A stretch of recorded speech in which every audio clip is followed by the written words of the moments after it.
pada saat mengucap sholawat kemudian meletakkan barokah, meletakkan fadilah tanpa dalil. Jadi banyak orang yang beramal dengan amalan sholawat meletakkan fadilah atau barokah tanpa dalil. Ini saya dapat amalan dari mana? Dari guru saya. Amalannya apa? Baca sholawat berapa kali? 4.444 kali misalnya. Ada yang berapa kali? 7.777 kali. Ini cuma misalnya, cuma ilustrasi. Nah, itu biar apa? Fadilahnya sama dengan haji misalnya. Ini cuma misalnya loh, saya tidak nuduh, cuma misalnya.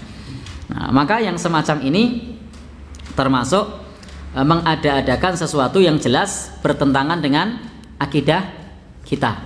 Karena untuk menetapkan pahala, untuk menetapkan barokah, untuk menetapkan fadilah itu butuh dalil. Tidak bisa kita meletakkan itu semua tanpa adanya dalil. Dan masih banyak contoh-contoh lafaz-lafaz yang lain yang tanpa kita sadari kemudian itu kita bisa terjatuh di dalam kesalahan karena membawa ucapan-ucapan yang disampaikan atau gubahan-gubahan yang disampaikan di tengah-tengah masyarakat kita meskipun itu sudah populer. Jadi meskipun itu sudah populer atau sudah terkenal. Bahkan seperti yang tibil kulub tadi itu ada yang minta diamalkan untuk apa? Gimana? Oh, minum madu kemudian? Oh gitu. Jadi membaca sebelum minum madu hendaknya membaca itu terlebih dahulu misalnya.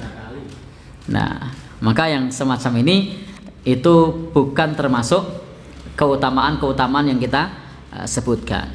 Demikian pula yang banyak dibaca oleh orang. Ini menurut Syekh Muhammad Jamil Zainu, bukan menurut saya. Saya fakir, saya bodoh, saya tidak ngerti ilmu. Saya hanya membaca apa yang disampaikan oleh Syekh Muhammad Jamil Zainu. Beliau menjelaskan di antara yang maknanya itu menunjukkan kepada kita sesuatu yang menyimpang dari tauhid itu adalah sholawat yang biasa dikenal dengan nariyah misalnya. Di situ disebutkan, ada yang hafal? Bahwa siapa yang membaca sebanyak 4.444 kali harapan agar kesusahannya dihilangkan, dipenuhi hajat kebutuhannya, maka akan terkabul harapannya. Nah, misalnya seperti itu. Maka biasanya diamalkan dengan apa? Dibaca berkali-kali, bahkan sebagian tempat itu menjadi amalan-amalan khusus. Nah, yang harus diamalkan setiap hari. Dan nanti akan diyakini terbebas dari keruwetan hidup misalnya. Ada yang hafal? Allahumma sholli sholatan kamilatan wa sallim salaman tamman ala sayyidina Muhammadin alladhi tanhallu bihil uqadu wa tanfariju bihil kurabu wa tuqada bihil hawaiju wa tunalu bihir raghaibu wa husnul khawatimi wa yustasqal ghamamu dan seterusnya. Nah, ada yang tahu artinya? Boten ya. Ada yang pernah mendengar? Oh, sering ya. Qadarullah, saya itu tidak menghafal-hafal karena sering mendengar. Jadi ini itu saya tidak menghafal-hafal, tidak pernah menghafal. Termasuk yang tibil kulub itu saya hafal. Jadi bahkan itu saya sambil lari pun hafal itu. Padahal tidak pernah menghafalkannya karena seringnya ini dibaca. Ya? Tidak dekat Pak, jauh saya. Tapi seringnya dibaca, mampir masjid kadang dibaca. Baik. Jadi kadang orang masih menganggap ini adalah sholawat. Ini bukan sholawat, ini adalah syair. Kalau yang disebut sholawat itu yang dituntunkan oleh Rasulullah. Kalau syair itu banyak, bahkan di era modern ini syair semakin berkembang.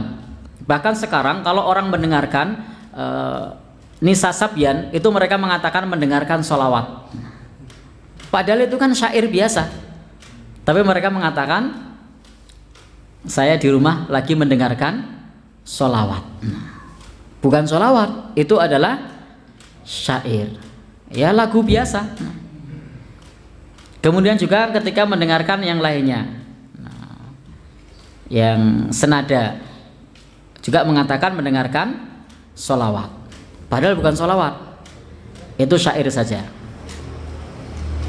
Baik, ini tadi bagaimana? Nah, berikanlah sholawat dan keselamatan yang sempurna kepada penghulu kita, kepada Nabi Shallallahu Alaihi Wasallam, karena beliau akan terurai segala keruwetan hidup.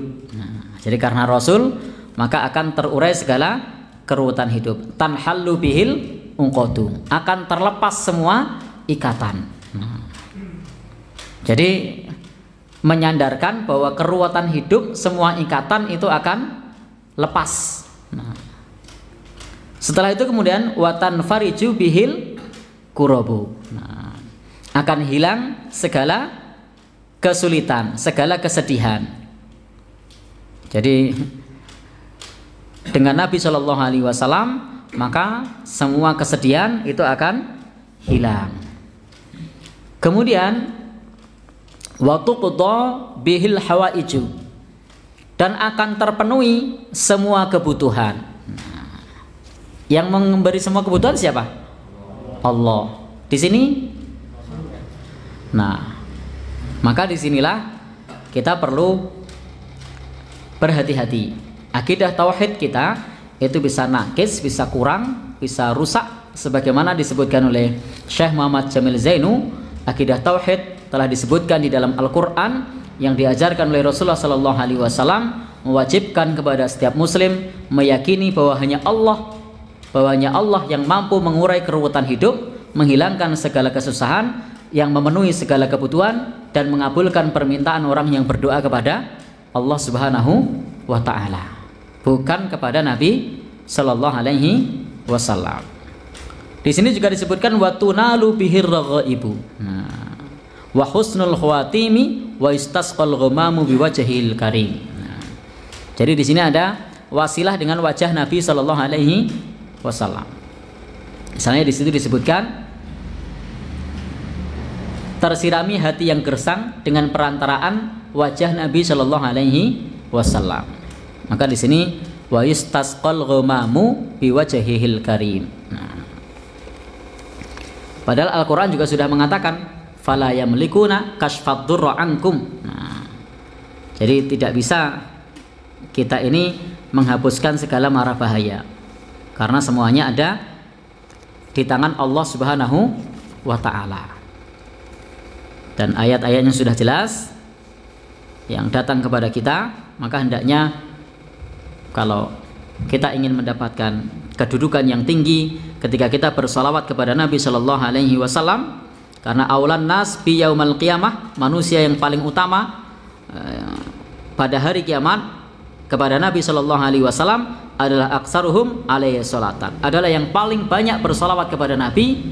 Itu bukan solawat seperti yang saya sebutkan tadi, tetapi solawat yang dituntunkan. Jangan sampai kemudian kita nyun sewu sekali lagi, jangan sampai kemudian kita merasa saya sudah banyak bersolawat. Jangan sampai merasa saya sudah mendengarkan sholawat 20 jam, 24 jam non-stop. Ternyata yang didengarkan adalah, ya, kenapa Pak? Ya, jadi bukan itu. Karena yang namanya ibadah itu butuh ilmu. Tidak sekedar kemudian kita mendengarkan yang begitu-begitu lalu kemudian mendapat pahala. Bukan. Kalau mau sholawat ya misalnya alaihi salatu wassalam, atau sallallahu alaihi wasallam, atau Allahumma sholli ala Muhammad. Itu jelas salawat yang dituntunkan oleh Rasulullah Sallallahu Alaihi Wasallam. Untuk pahala-pahalanya tadi sudah kita sebutkan di depan.